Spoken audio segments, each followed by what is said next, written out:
மனிதன் இறக்கும்போது கூட எத்தனை பேர் இருந்தோம் அப்படிங்கிறது பாரதியார்கிட்டேருந்து நம்ம பார்த்துட்ருக்கோம். ஸோ அது எவ்வளோ பெரிய வருத்தமான விஷயமா இருந்ததுங்கிறது இப்போ உள்ள நிகழ்வு வரைக்கும் பார்த்துட்ருக்கோம்.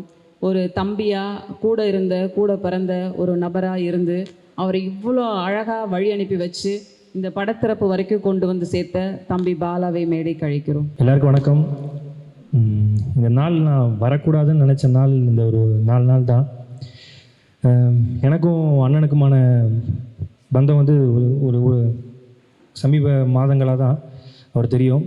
ஸோ அப்போ நான் நிறைய அவர்கிட்ட நான் பேசுவோம், நிறைய இன்ட்ராக்ட் பண்ணியிருக்கோம், நிறைய பேசியிருக்கோம். முதல்ல வந்து எனக்கு ஒரு நாள் ஃபோன் பண்ணி என்கிட்ட என் ஃப்ரெண்டுக்கிட்ட தான் பேசினார். பேசிட்டு இந்த மாதிரி நான் பாலா ப்ரோ வந்து காண்டாக்ட் பண்ண முடியுமா அப்படின்னு கேட்டார். என்னென்ன நானும் வாங்கி பேசினேன், யாருன்னு தெரியல, நான் யாரும் நார்மலாக ஒருத்தர் பேசுகிறாங்க போல பேசிகிட்டு இருந்தேன். அப்புறம் வந்து நான் ஃபோட்டோ அனுப்புகிறேன் பாருங்களேன்னாரு. ஃபோட்டோ பார்த்தோன்னே எனக்கு ரொம்ப பயங்கரமான ஷாக்கு. யாருன்னு பார்த்தா அண்ணனுடைய ஃபோட்டோ வந்திருக்கு. கட் பண்ணால் யார் அப்படின்னா பழைய ஃபோட்டோ அமிச்சோன்னே நான் தாங்க இதுன்னு எனக்கு ரொம்ப தூக்கி வாரி போட்டுச்சு. என்னென்ன ஆச்சுன்னு சொல்லும்போது, எல்லாம் எனக்கு கொஞ்சம் மெடிக்கல் எமர்ஜென்சி, கொஞ்சம் காசு தேவைப்படுது அப்படின்னு கேட்டார். என்னென்ன இதெல்லாம் நீங்கள் சொல்லுமாண்ணா, எங்கேன்னு இருக்கீங்க சொல்லுங்கண்ணா. நான் போய் உடனே நான் கேஷ் கொடுத்தேன் அவருக்கு. கேஷ் கொடுக்கும்போது என்ன சொன்னார், இது எனக்கு யாராவது ஷேர் பண்ணுறீங்களா தான் ஒரு இது அமிச்சார். இது ஷேர் பண்ணுறீங்களா, உங்கள் இன்ஸ்டாவில் ஷேர் பண்ணுறீங்க, இதை பார்த்துட்டு யாராவது எனக்கு காசு கொடுத்தா எனக்கு யூஸ்ஃபுல்லாக இருக்குன்னா என்னென்ன ஒரு 1 lakh தேவைப்படுது எனக்கு, நானே தரேன்னு சொல்லிட்டு தான் முதல்ல நான் ஃபஸ்ட்டு கொடுத்தேன். அதுக்கப்புறம் அவரும் நானும் நிறைய நான் ஒரு வீடு எடுக்கலான்னு இருக்கேன், எனக்கு வீடு எடுத்துறீங்களான்னு கேட்டார். சரி எனக்கு ஒரு ஜாலியான லைஃப் வாழணும், எனக்கு நான் பீஸ்ஃபுல்லாக ஒன்று வாழணும். சரி ஓகே நான் வாங்கினேன் வீடு எடுக்கலான்னு சொல்லிட்டு வீடெலாம் தனியாக பார்த்து அண்ணனை நம்ம வந்து நல்லா பார்த்துக்கலாம் அப்படின்னு சொல்லிட்டு அவருக்கு வந்து இல்லை எனக்கு ஏதோ இந்த ஒரு 4 மாதம் நல்லா ஏதோ வாழணும் போல் இருக்குது அப்படின்னாரு. என்னென்ன ஏன்னா எப்பயுமே நல்லா தான் வாழ போகிறீங்க, இதில் என்னென்ன அப்படிங்கும்போது இல்லை எனக்கு வந்து ஹோட்டலில் சாப்பிடக்கூடாது, சரி குக்கு வச்சிடலான்னு ஒருத்தன் குக்கெலாம் வச்சு அப்புறம் ஒரு அட்டெண்டர்லாம் வச்சுக்கிறேன், நான் எனக்கு கொஞ்சம் பார்த்து அதெல்லாம் நீங்கள் கவலையப்படாதீங்க நான் பார்த்துக்கலான்னு சொல்லிட்டு தான் அப்படி தான் ஆரம்பித்தோம். அவரோட ஆசை என்னன்னா எப்படியாவது நடித்து அவார்டு வாங்கணும் அப்படிங்கிறதான் சொல்லிக்கிட்டே இருப்பார். எப்படியாவது அவார்டு வாங்கணும்னு சொல்லிகிட்டே இருப்பார். ஸோ அப்படி நல்லா தான் இருந்தார். அந்த டோனர் தான் கிடைக்கணும் அப்படிங்கிறதுக்காக வெயிட் பண்ணிட்டே இருந்தார். நாங்களும் சரி ஓகே கிடச்சிடும்ன்ற நம்பிக்கையில் தான் இருந்தோம். அப்போ ஒரு நாள் வந்து எனக்கு ஃபோன் பண்ணார். ஃபோன் பண்ணி தம்பி என் குரல் எப்படி இருக்குன்னு பார்க்குறீங்களா அப்படின்னாரு. நான் டிவியில் துப்பாக்கி படம் பார்த்தேன், அந்த வில்லனுக்கு நான் தான் டப்பிங் கொடுத்தேன், அந்த குரல் இப்போ எனக்கு இல்லை போயிடுச்சு இல்லை அப்படின்னாரு. இல்லை அப்படி தானே இருக்குது அப்படின்னேன். இல்லை எனக்கு குரல் போயிடுச்சு அப்படின்னாரு. இல்லை அப்புறம் அது மாதிரி பேசி காமிச்சார். இல்லைண்ணே அப்படி தான் இருக்குது, நீ அப்போல்லாம் எதுவும் கவலைப்படாதீங்க, நீங்கள் பெரிய ஆளாக வருவீங்க, எப்படி பழையபடி இருந்தீங்களோ அதே மாதிரி வருவீங்க அப்படின்னு நான் சொன்னேன். இல்லைப்பா நான் வந்துடுவேன், எப்படியாவது நடிக்கணும் எனக்கு அப்படின்னா. கண்டிப்பாக நீங்கள் நடிப்பீங்க, உங்கள் தேட்டரில் வந்து உங்கள் பேனரை பார்த்து ஃப்ரண்ட்டில் உட்காந்து நாங்கள் கைத்தட்டி படம் பார்ப்போனே அப்படின்னு சொன்னேன். அந்த பேனரை பார்க்கணுன்னு நினச்சேன், இப்படி இந்த பேனரில் பார்ப்போன்னு நான் நினைக்கல. ஸோ என்ன சொல்கிறேனே தெரியல. அவர் நிறைய பேசுவார், நிறைய சொல்லுவார். அவர் என்றைக்குமே ஒரு பெரிய லெஜெண்ட். அவர் கூட பழகிருக்குன்னு நினைக்கும் போது எனக்கு ரொம்ப சந்தோஷமாக இருக்குது. அப்படி தான் இறக்கிறதுக்கு முதல் நாள் நைட்டு வந்து நான் அவர்கிட்ட பேசிகிட்டு இருந்தேன், சும்மா பேசிட்டு அப்போ வந்து தம்பி வாடகை கட்டணும்னு சொன்னார். நைட்டு நான் வாடகை அனுப்பிச்சி விட்டேன். எப்பயுமே ஓகேன்னு தான் அனுப்புவார்.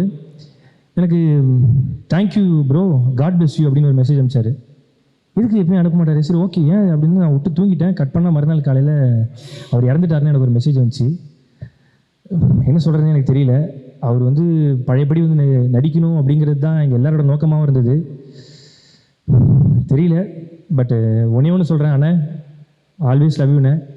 நீங்கள் இல்லை அப்படிலாம் கிடையாது, நீங்கள் ஒட்டுமொத்த கலைஞர்களோட மனசுலேயும் நீங்கள் வாழ்ந்துட்டு தான் இருக்கீங்க, மக்களோட மனசுலேயும் வாழ்ந்துட்டு தான் இருக்கீங்க. ரொம்ப நன்றி, அளவில்லாத மெமரிஸ் கொடுத்துட்டு போனதுக்கு. அதில் கொஞ்சம் கோவம் இருக்குது, நீங்கள் எங்களை விட்டு அவ்வளோ சீக்கிரம் போயிருக்கக்கூடாது, நீங்கள் திருப்பி வந்து நடித்து பண்ணணும்னு ஆசைப்பட்டேன். ரொம்ப எனக்கு என்ன பேசுறது தெரியல, சாரி ஏதாவது தப்பாக பேசியிருந்தா. அன்றைக்கி அவருடைய மறைவில் எந்த எதிர்பார்ப்பும் நம்ம என் கூட தானே தர்மாண்ணே ரொம்ப நன்றிண்ணே, கீர்த்தி அண்ணன் ரொம்ப நன்றி, அப்புறம் எங்கே ஒரு கார்த்தி அண்ணன் ரொம்ப நன்றி, அதை தாண்டி என் ஃப்ரெண்ட்ஸ் எல்லாருக்கும் ரொம்ப நன்றி. அவருடைய ஆசையே என்னென்னா வந்து தம்பி நான் இறக்கும்போது அடிக்கடி எல்லாத்தையும் தெரிஞ்சுக்கிட்டு சொல்லிட்டே இருப்பார். மெட்ராஸ் படத்தில் வர இந்த கலையரசன் சார் ஒரு இந்த சாவு எடுப்பாங்க, அந்த மாதிரி எடுக்கணும் தம்பி, அப்போல்லாம் ஆகாதுன்னு சொல்லிகிட்டே இருப்பேன். தம்பி எல்லாருமே வரணும் தம்பி, மீடியாலாம் வரணும் தம்பி அப்படின்னு சொல்லிட்டே இருப்பார். அவருடைய மறைவுக்கு அந்த ஒட்டுமொத்த மீடியா நண்பர்கள் எல்லாருக்கும் ரொம்ப நன்றி, தேங்க்யூ. இன்றைக்கி இங்கே வந்திருக்கிற ஒட்டுமொத்த பேருக்கும் என்னுடைய பாதத்தோட நன்றிகள். ஏன்னா என்ன சொல்கிறேன்னு தெரியல, இப்படி ஒரு மனுஷனுக்காக எந்த எதிர்பார்ப்புமே இல்லாமல் அவங்க எல்லாருக்கும் ரொம்ப நன்றி. குறிப்பாக கவிதாக்காக்கு ரொம்ப நன்றி.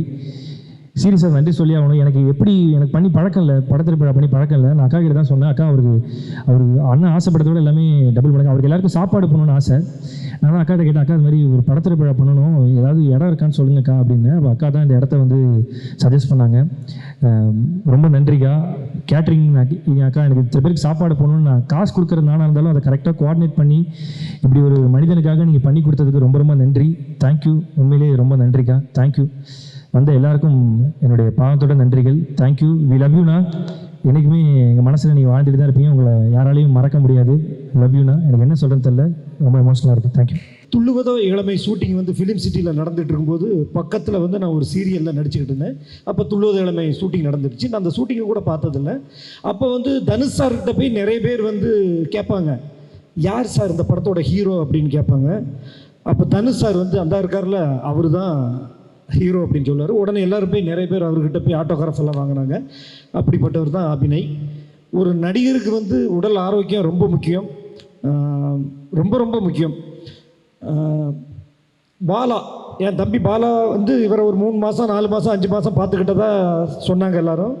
பாலா வந்து தம்பியை மட்டும் இல்லை, எனக்கு தெரிஞ்சு பாபா லட்சுமணன் ஆகட்டும், லொல்லு சபா உதயண்ணன் ஆகட்டும், சினிமா கலைஞர்கள் வெங்கட்ராஜ், அது இதுன்னு எத்தனையோ சினிமா நண்பர்களுக்கு அவர் உதவி பண்ணியிருக்கிறாரு. இதெல்லாம் எனக்கு தெரியும். அவங்க யார் யார் உதவி பெற்றாங்களோ அவங்க என்கிட்ட சொல்லியிருக்கிறாங்க, பாலா இந்த மாதிரி பண்ணியிருக்காங்க. நான் வந்து கலைவாணர் என்எஸ்கே வாழ்ந்த ஒழுங்கினசேரியில் அவர் வீட்டுக்கு 2 வீடு தள்ளி தான் நான். என்எஸ்கே வந்து எங்கள் தாத்தா ஃப்ரெண்டு, என்எஸ்கேவோட பையன் கோலப்பை வந்து எங்கள் அப்பாவோட ஃப்ரெண்டு, என்எஸ்கே பேரை வந்து என்னோடய ஃப்ரெண்டு. கலைவாணர் என்எஸ்கே ஐயாவுக்கு பிறகு தமிழ் சினிமாவில் சக கலைஞர்களுக்கும் சரி, கலைஞர்கள் மட்டும் இல்லாமல் டெக்னீஷியன் ஆனாலும் சரி, பொதுமக்கள் ஆனாலும் சரி, எல்லாருக்கும் பாலாவோட இது இருக்குது. அவர் பண்ண வேண்டிய அவசியமே கிடையாது. அவர் வந்து ஒரு ஹைடெக்கான வாழ்க்கை வாழலாம். எனக்கு தெரியும், ஒரு டிவி சீரியல் நடிகனாக இருந்தாலே அவனுக்கு ஒரு ஏசி ரூம் கொடுப்பாங்க. அழகாக அவன் ஏசியில் உட்காந்துட்டு ஜாலியாக அவன் வாழ்ந்துட்டு போயிடலாம். அவனுக்கு எந்த பிரச்சனையும் கிடையாது. நேரம் இருந்தால் அவன் படம் பார்க்கலாம், மொபைல் பார்க்கலாம், ஜாலியாக இருக்கலாம். வெளி உலகத்தை பற்றி கவனிக்க வேண்டிய அவசியமே கிடையாது. ஆனால் பாலா வந்து படப்பிடிப்பானாலும் சரி, இதானாலும் சரி, அதில் கிடைக்கிற பணத்தில் பெரும்பகுதி பணத்தை அந்த மாதிரி செலவு பண்ணி நிறைய பேரை பார்த்துக்கிறாரு. பாலா, நீ வந்து நான் கேட்குறேன், என்னோட ஆயுசில் கூட நீ ஒரு 20 வருஷம் ஆண்டவன் உனக்கு கொடுக்கணும். ஏன்னா நிறைய பேரை நீ பார்த்துக்கிட்டு இருக்கிற. உன்னோட இது வந்து அதை வார்த்தையால் சொல்ல முடியாது. நீ நல்லா இருக்கணும் பாலா, நீ நல்லா இருக்கணும். இன்னொரு விஷயம், என் தம்பியாக தான் இருக்கும். என் தம்பியோட ஆத்மா சாந்தி அடையும் எல்லாம் வல்ல இறைவனை வேண்டுகிறேன். எல்லாரும் நடிகர்கள் மட்டும் இல்லை, யாரானாலும் உடல் ஆரோக்கியத்தை பத்திரமா பாதுகாத்துங்க. நன்றி, வணக்கம். முதல்ல இங்கே வந்திருந்த எல்லாருக்கும் நன்றி. ஒரு மனித உயிருக்கு சக மனிதனாக மரியாதை கொடுக்கணும்னு வந்து நின்றதுக்கு முதல்ல உங்கள் எல்லாருக்குமே நான் நன்றி சொல்ல கடமைப்பட்டிருக்கேன்.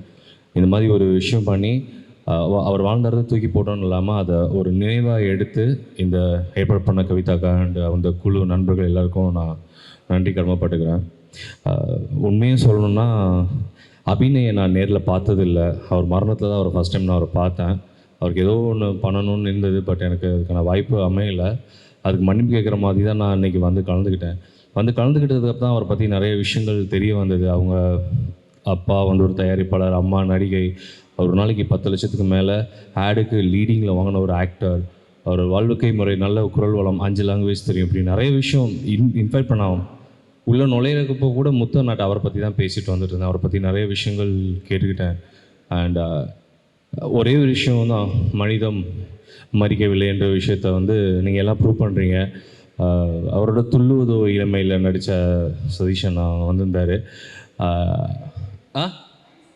ஆமாம், துள்ளுவதோ இளமையில் அவர் கூட அந்த கண்ணாடி போட்டு நடித்த ஒரு நடிகர், அங்கே பார்த்த அவரோட நண்பர், அவர் நிறைய விஷயம் ஷேர் பண்ணார். ரமேஷ் அண்ணா, தனுஷ் எல்லாம் சேர்ந்து நடித்ததை பற்றி. இது யாருன்னா SM Maran, ad film maker. அவர் வந்து நாங்கள் முடிச்சுட்டு வந்தப்போ பேசிகிட்டு இருந்தோம் காஃபி ஷாப்பில். அப்போ தான் அவர் நிறைய விஷயம் சொல்லிட்டு இருந்தார். அவங்க அம்மா கிட்ட கூப்பிட்டு போய் ஒரு நாள் இவங்களாம் ஜெயிப்பாங்க பாருமா அப்படின்னு சொல்லி அவ்வளோ ஸ்போர்ட்டிவாக பேசுவான்னு. நேற்று எறும்புன்ற படத்தோட டைரக்டர் குவைத்திலேருந்து எனக்கு கால் பண்ணியிருந்தார். இவரை பற்றி நிறைய விஷயம் பேசிகிட்டு இருந்தோம்.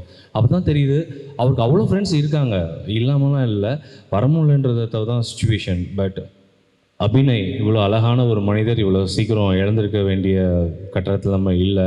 அண்ட் தேங்க்ஸ் அண்ணா, தேங்க்ஸ் எல்லாருமே தான். இருக்க மக்களை நான் வந்து தேங்க் பண்ணணும். ஏன்னா it's not a simple thing to come spend our time for another one. Meanwhile there is no other person. நான் பாலா பற்றி எல்லாருமே நிறையா சொல்லியிருப்பீங்க, நேரடியாக பார்க்கல. அன்றைக்கி நேரடியாக பார்த்தேன். தம்பியோட உணர்வுபூர்வமான ஒவ்வொரு விஷயமும் ரொம்ப நன்றியெல்லாம் சொல்கிறதுக்கு இல்லை, அது திருப்பி இனிஷியேட் பண்ணி இதை பண்ணியிருக்காரு. Bala, way to go, really love you. இது சாதாரண விஷயம் இல்லை, நீங்கள் ஏதோ ஒரு ஜென்மத்தில் நீங்கள் இதெல்லாம் நிறையா பண்ணணும். இன்னும் நீங்கள் உங்களோட பெருமை தான். ஒரே ஒரு விஷயம் தான் அன்றைக்கி எனக்கு மனதுக்குள்ளே ஆறாத ஒரே ஒரு விஷயம். நானும் இப்போ தனியாக தான் இருக்கேன். எனக்கு 3 நாளாக நீங்கள் என்ன நினைப்பீங்களா தெரியல, 3 நாளாகவுமே எனக்கு மனசில் வலி இருந்துக்கிட்டே இருக்குது.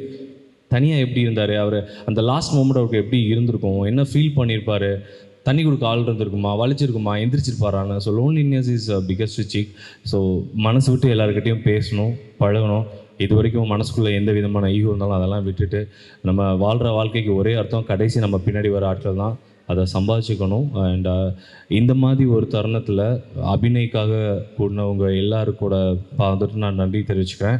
அண்ட் பாலா, சாதாரண நன்றின்ற வார்த்தை சொல்ல முடியாது. நாட் ஓன்லி பாலா, அங்கே வந்திருந்த ஒவ்வொருத்தவங்களும், அவருக்காக ஃபீல் பண்ண ஒவ்வொருத்தவங்களுக்கும் நன்றி. மனிதம் மாறிக்கலன்னா நம்ம தொடர்ந்து இந்த மாதிரி விஷயங்களில் கலந்துக்கணும். இன்ப விழாக்களில் கலந்துக்கிறோம் மொழியோ, இந்த மாதிரி துக்க விழாக்களில் எல்லாரும் கண்டிப்பாக வந்து கலந்துக்கணுன்றது என்னோட நன்றி. 4 days-ஆ வந்து first of all I like to say thank you to all the media. Sorry. First of all I like to thank all the media. இந்த அவர் இறந்து ஒரு 4 days ஆகுது. இந்த 4 days-ல நீங்கள் பார்த்தீங்கன்னா, நான் எப்போ ஓப்பன் பண்ணாலும், இன்ஸ்டா ஓப்பன் பண்ணாலும் எல்லாமே அவரோட இது தான். Thank you so much for the media. First of all Abhinay, nice guy, very smart guy, nice guy, very talented. எப்படின்னா, எங்களுக்கு நடிக்க தெரியாது அப்போது. ஸோ எங்களுக்கு ஒரு குருநாதர் இருந்தார். அதுக்கப்புறம் ஒரு குருநாதர், அது யாருன்னா செல்வா சார், அதுக்கப்புறம் தனுஷ் சார். ஸோ நாங்கள் ஷூட்டிங் ஸ்பாட்டில் எப்படி இருக்கோம்னா ரொம்ப ஜாலியாக இருப்போம். எங்களுக்கு வந்து நடிக்கவே தெரியாது. எங்கள் 3 பேருக்கும், இன்க்ளூடிங் தனுஷ் சார், 3 பேருக்கும் நடிக்க தெரியாது. ஆனால் எங்களை வந்து பூஸ்டப் பண்ணது வந்து செல்வா சார் தான். அதில் வந்து நான் சொல்ல முடியாது, ரொம்ப கஷ்டப்பட்டோம் லைஃப்பில். ஆஃப்டர் துள்ளுவது இளமை நாங்கள் 3 பேரும் கஷ்டப்பட்டோம்.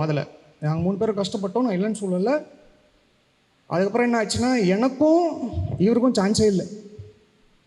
நாங்கள் ஏறாத கம்பெனியில் 2 பேரும். இன்றைக்கி சோஷியல் மீடியா இருக்குது, இன்றைக்கி வாட்ஸ்அப் இருக்குது. அன்றைக்கி எங்கள் காலத்தில் வந்து ரோல் கேமரா, ஃபிலிம் எடுக்கணும். ரோல் எடுக்கணும். அது வந்து நீங்கள் வாட்ச் பண்ணணும். அப்போவே வந்து எங்கள் காலத்தில் 3 ரூபா. கம்பெனி ஏறாத கம்பெனியில் நாங்கள் 2 பேரும். சீரியஸாக என்னால் ஏன் பார்க்க முடியல அப்படின்னா, எனக்கும் சான்ஸ் கிடைக்கல. அபி ரொம்ப கஷ்டப்பட்டான். நாங்கள் ஏறாத இடம் இல்லை. அப்புறம் நான் வந்து ஆஃப்டர் எனக்கு மேரேஜ் ஆகிடுச்சு.